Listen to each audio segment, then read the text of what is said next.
గురుగారు, పతంజలి యోగ సూత్రాలలో వినితికెక్కిన ధర్మమేఘ స్థితి గురించి వివరిస్తారా?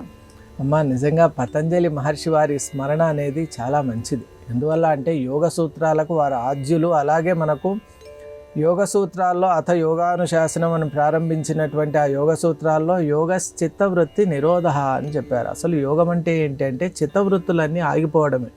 మనం మహానందికి కనుక వెళ్ళినట్టయితే అక్కడ ఉన్నటువంటి ఆ సరోవరంలో అక్కడ ఉన్నటువంటి ఆ నీళ్లలో మనం కింది భాగాన్ని బాగా స్పష్టంగా చూడవచ్చు. ఎందువల్ల అంటే అక్కడ ఎటువంటి ఈ నిర్మలత్వానికి భంగం కలిగించేటువంటి విధానం ఉండదు కాబట్టి ఆ నిర్మలమైన స్వచ్ఛమైన జలంలో మనం ప్రతిదీ చూడవచ్చు.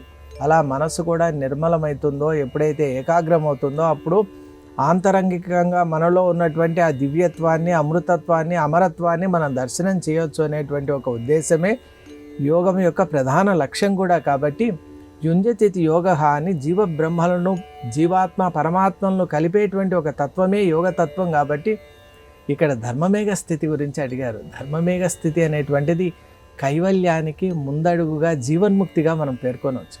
అసలు ఆ ధర్మమేఘ స్థితి అనేటువంటిది ఎంత గొప్పది అంటే క్లౌడ్ ఆఫ్ డివైన్ వర్చ్యూ అని అంటాం.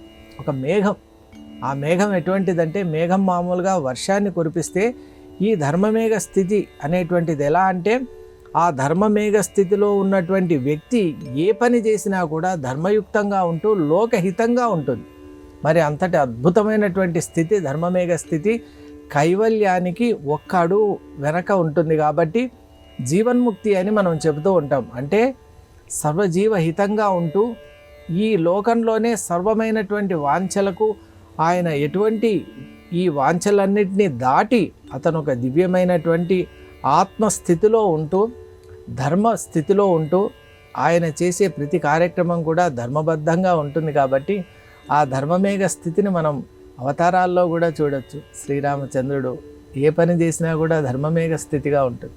శ్రీకృష్ణుడు ఏ పని చేసినా ధర్మమేఘ స్థితిగా ఉంటుంది. అలాగే ఋషులు, మహర్షులు, సిద్ధులు, సాధ్యులు, అవధూతలు, దత్తాత్రేయ స్వామి వారు కూడా ఏ సంకల్పం చేసినా ధర్మమేఘ స్థితి. అలాగే ఇప్పుడు ఉన్నటువంటి యోగులు ఎవరైనా కూడా పరమాచార్యులు లాంటి వారు, ఈనాటికి కాంచీ పీఠంలో ఉన్నటువంటి ఆ పరమాచార్యుల వారు ఇంతకుముందు కాంచీ పీఠానికి వారు పీఠాధీశ్వరులు శ్రీ శ్రీ శ్రీ చంద్రశేఖరేంద్ర సరస్వతి స్వామి వారు కూడా ధర్మమేఘ స్థితిలో ఉన్నవారు. కాబట్టే అలాగే మనకు శృంగేరి పీఠంలో శ్రీ శ్రీ శ్రీ చంద్రశేఖర భారతీ స్వామి వారు కూడా జీవన్ముక్తులు ధర్మమేఘ స్థితిలో ఉన్నవారు. కాబట్టి వారు లోకహితం కోసం వారు ఆచరించే ప్రతి కర్మ కూడా మనల్ని ఉద్ధరణ వైపు తీసుకొని వెళ్ళటం. అటువంటి ధర్మమేఘ స్థితిని అందించినటువంటి పతంజలి మహర్షికి మరోమారు నమోవాక్యం సమర్పిస్తూ ఉన్నాను.